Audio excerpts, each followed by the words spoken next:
사무엘상 17장 말씀, 성경에 참 유명한 이야기가 기록되어 있는 부분입니다. 다윗과 골리앗의 싸움 이야기가 27장에 기록이 되고 있습니다. 사무엘상 16장 읽었던 말씀에서는 사울은 하나님 앞에 버림을 받게 되어서 하나님의 영이 그를 떠나게 되면서 사울은 이제 악력에 사로잡혀서 이제 그가 정상적인 삶을 살아가지도 못하는 상태에 처하게 되었습니다. 반면에 하나님의 명령을 따라서 사무엘의 기름 부음을 받은 다윗은 하나님의 영이 그를 감동함으로 이제 그의 삶을 왕이 되도록 구체적으로 이끌어 가시는 삶이 시작이 되었습니다.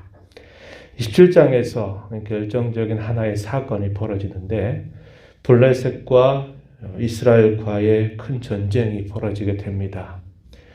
고대 싸움의 한 방식이 뭐였냐면 1대1로 대표자가 한 명씩 나와서 그 싸움에서 지고 이기고 하는 거에 따라서 그 승패를 좌우하는 그런 특징이 있었습니다.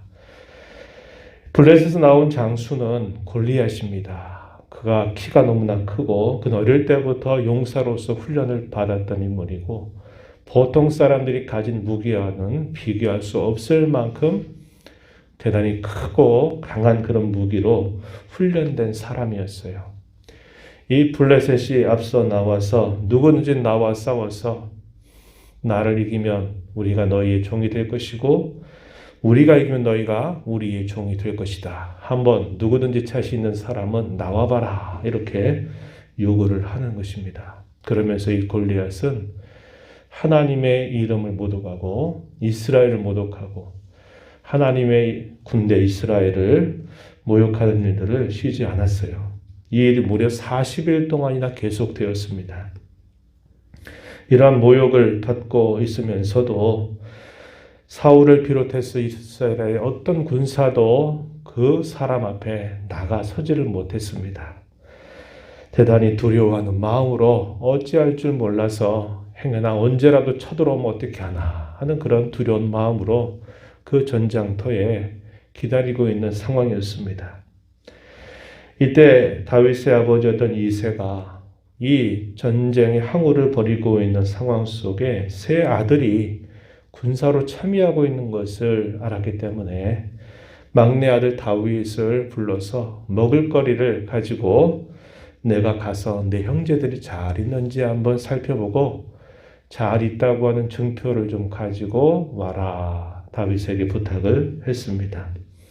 아버지의 말을 들은 다윗은 양을 치다가 아버지가 말씀한 대로 순종해서 이 전쟁터로 오게 된 겁니다. 이미 다윗은 사울이 악령에 사로잡힐 때마다 수금을 타는 일로 인해서 그는 왕궁에 가끔씩 출입하기도 했고 역시 그의 주된 일은 양을 치는 일이었죠. 아버지의 명령을 받아서 그 전장터에 가서 그가 이야기를 듣습니다. 어떤 이야기를 듣느냐. 이 블레셋의 장수였던 골리앗이 나와서 또다시 이스라엘의 하나님의 군대 이스라엘을 모독하는 말을 한 것을 그가 듣게 된 겁니다. 그 말을 들었을 때 그가 분이 난 것이죠. 어떻게 표현되어 있냐면 26절 한번 가서 보면은 이렇게 말합니다. 이 블레셋 사람을 죽여 이스라엘의 치욕을 제거하는 사람에게는 어떠한 대우를 하겠느냐. 이 할례받지 않은 블레셋 사람이 누구이기에 살아계신 하나님의 군대를 모욕하겠느냐. 의분을 바라는 겁니다. 의로운 분노가 치솟은 거예요. 다윗이 하나님을 향해서 갖는 그 신뢰, 그 믿음, 하나님을 굳건하게 믿는 그의 신앙 자세가 아주 잘 드러나고 있는 표현임을 알게 되죠. 그랬을 때 이 전쟁에서 만약에 싸워서 이기는 사람이 있다면 여러 가지 혜택이 있다라는 사실들을 알려주게 됩니다. 25절 보면 왕이 많은 재물로 그를 부하게 할 것이다. 그의 딸을 사위로 줄 것이다. 또 세금을 면제하게 줄 것이다. 왕이 이러한 혜택을 주겠다. 이런 말들을 전해 받았을 것입니다. 이 다윗이 한 말들이 당시에 모여있는 사람들에게서는 대단히 충격적인 말이에요. 그 어느 누구도 그것에 대해서 불이 나고 화가 나지만 그 사람의 최고 앞에서, 그 사람의 용맹스러움 앞에서 아무도 나설 자가 없었기 때문에 그래요. 그런데 그저 어린 소년 같은 사람이 와가지고, 전쟁의 경험도 없는 사람, 그런 사람이 와가지고 이렇게 말하는 것을 하니까 굉장히 놀라운 충격이 있었던 겁니다. 이 이야기가 누구에게 전달되냐면 사울 왕에게 이야기가 전달이 된 것입니다. 사울 왕이 다윗을 불러요. 그래서 다윗이 또다시 사울 앞에 서게 된 것입니다. 그때 다윗이 사울 앞에서 한 그 표현, 32절 말씀에 그로 말미암아 사람이 낙담하지 말 것입니다. 주의 종 제가 가서 저 블레셋 사람과 싸울 것입니다. 라고 왕 앞에 당당하게 말을 하게 되죠. 사울이 말합니다. 너는 소년에 불과하고 그는 어릴 때부터 훈련받은 용사다. 이렇게 말을 하면서 만류를 합니다. 너는 싸울 수 없다. 이렇게 만류를 하지만 다윗은 사울 왕에게 이렇게 그의 신앙의 고백을 용기 백배에게 말하죠. 34절 이하에 보면 자기가 들에서 양떼를 지킬 때 그가 어떻게 그 양떼를 지켜왔는가에 대해서 쭉 소개를 하는 중에 이렇게 말합니다. 36절 보면 주의 종이 사자와 곰도 쳤은즉 살아 계시는 하나님의 군대를 모욕한 이 할례 받지 않은 블레셋 사람이겠습니까? 그도 그 짐승의 하나와 같이 될 것입니다. 이렇게 말하는 것입니다. 계속해서 말하기를 여호와께서 37절에 이 표현이 굉장히 중요해요. 여호와께서 나를 사자의 발톱, 곰의 발톱에서 건져내셨은즉 나를 이 블레셋 사람의 손에서도 건져내실 것입니다. 사자와 곰을 두려워하지 않는 그 용맹스러움이 있었어요. 비록 군대에서 전쟁에서 다른 군사들과 싸운 경험은 없어도 사자와 곰이 와서 자기가 지키고 있는 양떼를 치려고 하면 어떻게 해서든지 그 양떼를 지켜내는 그런 일에 매우 익숙한 사람이고 그런 일 속에 그것이 늘 하나님께서 자신을 도우셨다라는 사실에 대한 확고한 고백이 담겨 있다는 겁니다. 이러한 말을 들은 사울은 깜짝 놀랐을 거예요. 사울이 다윗에게 가라, 여호와께서 너와 함께 계시기를 원한다. 이렇게 해서 다윗을 내보내게 됩니다. 사울이 입었던 그런 무장했던 옷들, 무기를 그에게 한번 입혀보지만 사울도 적지 않은 키가 있었던 인물이죠. 다윗에게는 맞지가 않습니다. 입어보더니 안 되겠다 싶어서 다 벗고 그가 원래 입고 왔던 그 옷으로 가지고서 무기를 가지고 나가는 게 아니라 그가 늘 목동으로 있을 때 양을 칠 때 가지고 있었던 막대기 하나하고 그가 이런 맹수들이 찾아왔을 때 그 맹수를 지킬 때 많이 사용했던 물매, 거기에 돌 5개를 가지고서 이 골리앗을 향해서 앞으로 나아가게 된 겁니다. 그 앞으로 나오는 이 골리앗이 봤을 때 말도 안 되는 일이 벌어진 거죠. 또 전쟁에 쓰는 무기도 아니라 막대기와 손에 뭐 하나 들고 나오는 겁니다. 골리앗이 아주 화가 났을 거예요. 이 사람이 어떻게 합니까? 다윗을 업신여깁니다. 뿐만 아니라 자신들이 믿는 신들의 이름으로 다윗을 저주하고 있어요. 그리고 나와서 이 다윗과 이제 싸움을 벌이게 되는데 이 다윗이 하는 말 45절 이하에 보면은 여기서도 놀라운 그의 고백이 표현되어 있습니다. 45절부터요 47절입니다. 이렇게 말하죠. 칼과 창과 단창으로 너는 내게 오지만 나는 만군의 여호와의 이름으로 이스라엘 군대의 하나님의 이름으로 너에게 나아간다. 이렇게 말합니다. 여기 만군의 여호와라고 하는 표현, 이 표현은 매우 독특한 표현입니다. 어떤 표현이냐?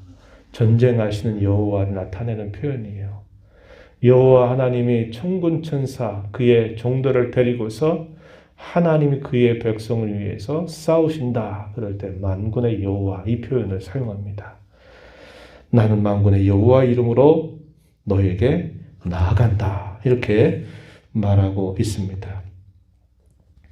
내가 너를 쳐서 내 목을 베어서 공중의 새, 땅의 짐승들에게 주어 온 땅에 이스라엘의 하나님이 계신 줄을 내가 분명히 알게 할 것이다.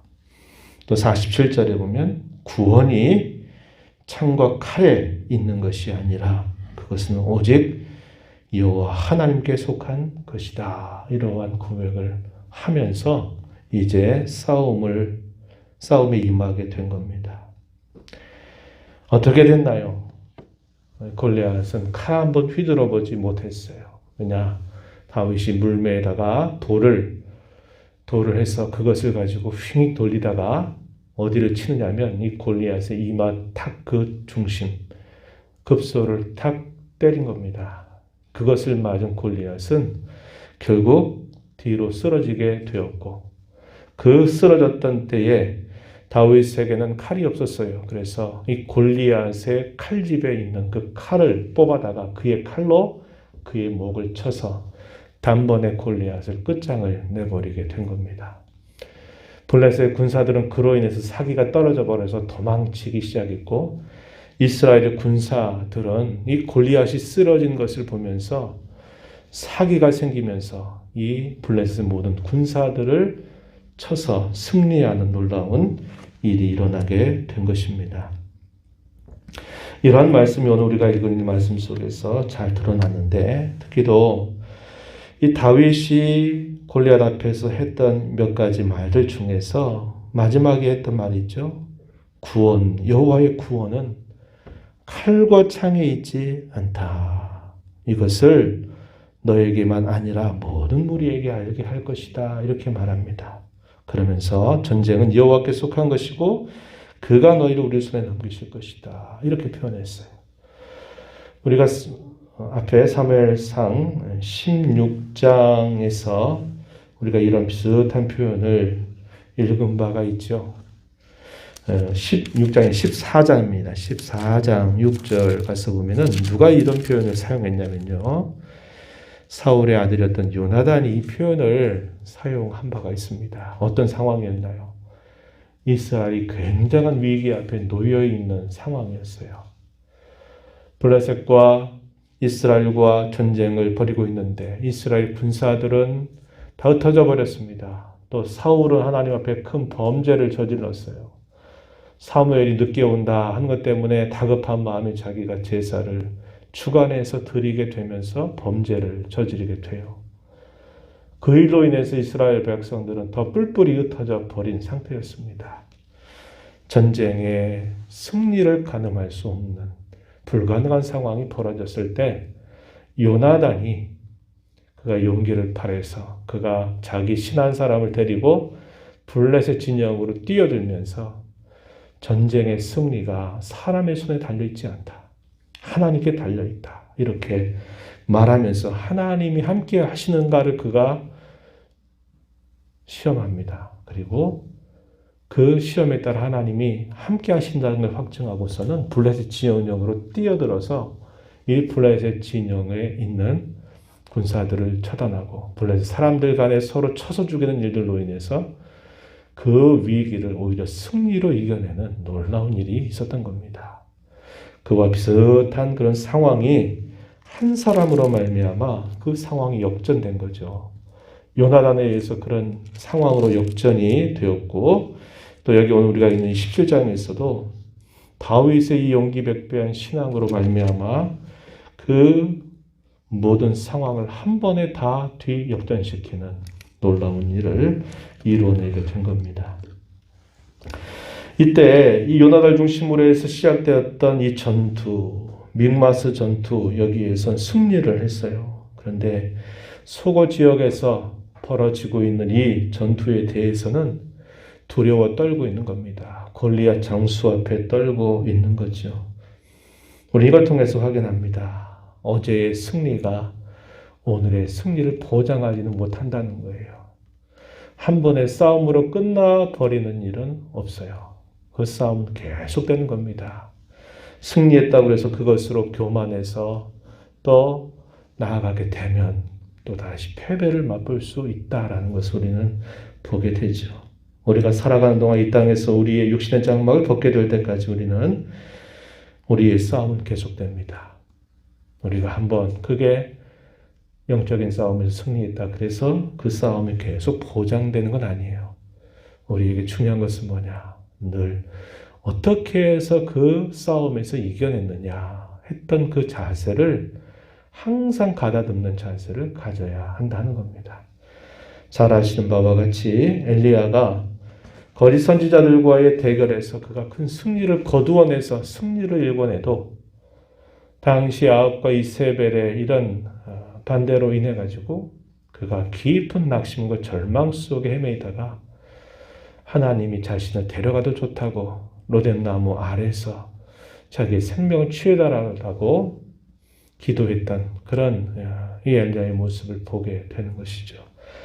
우리가 이 땅에서 살아가는 동안 영적인 싸움은 끝나지 않습니다. 그 싸움은 화해할 수 없는 싸움이고 끝장 싸움이 벌어지게 될 때까지는 계속되는 것임을 우리는 언제나 잊지 말아야 하겠다는 겁니다. 가장 큰 무기가 뭐였을까요? 하나님이 함께 하시면 모든 것들은 다 된다. 전쟁의 승패는 하나님께 달려있다. 사람이 아무리 계획을 세우고 해도 일의 작정은 하나님께 있고 그 걸음을 인도하시는 분은 오직 하나님이시다라는 사실을 굳게 믿고 하나님을 의지하며 신뢰하며 나아가는 그의 신앙의 자세가 승리의 가장 중요한 원인이었다는 것을 우리는 보게 됩니다. 우리 성도에게 가장 큰 무기가 뭘까요? 하나님이 함께 하심을 믿는 겁니다. 그리고 그분이 함께 하시도록 우리의 마음가짐을 다다듬고 여러 가지 처해져 있는 난관과 어려움을 향해서 전진해 나아가는 자세임을 배우게 됩니다. 영적인 안목을 갖고 이 한 주간, 이 하루 우리의 남은 삶을 주님 앞에서 이러한 신앙 자세를 따라 힘써 살아가는 복된 삶이 되기를 진심으로 바랍니다. 하나님 아버지, 이 새벽 시간 저희들을 불러주셔서 오늘도 하나님 앞에 찬양과 경배를 드리게 하시고 다윗과 골리앗의 이야기를 통하여서 상황에 눈이 멀고 상황 때문에 두려워하는 나머지 어떠한 행동도 하지 못했던 이스라엘의 모든 군사들 앞에서 하나님 신앙의 그 순수함과 용기 백배함을 가지고 두려움 없이 하나님의 이름으로 나아가서 그 모든 상황을 역전시켰던 다윗의 신앙을 저희가 살펴봅니다. 이런 신앙의 모습을 저희 마음에 잘 새겨서 영적인 싸움을 계속적으로 수행해가는 저희들의 삶의 자리로 나아가는 저희 모두가 되게 하셔서 승리하게 하시고 승리의 계가를 통해서 하나님께 영광이 되는 저희들의 삶이 되도록 은혜 내려 주옵소서. 은혜의 보좌 앞에 나와 아버지 은혜를 구하는 모든 심령들의 간구를 귀 기울여 주시고 가장 좋은 것으로 응답해 주시기를 간절히 바라오며 예수님 이름으로 기도하옵나이다.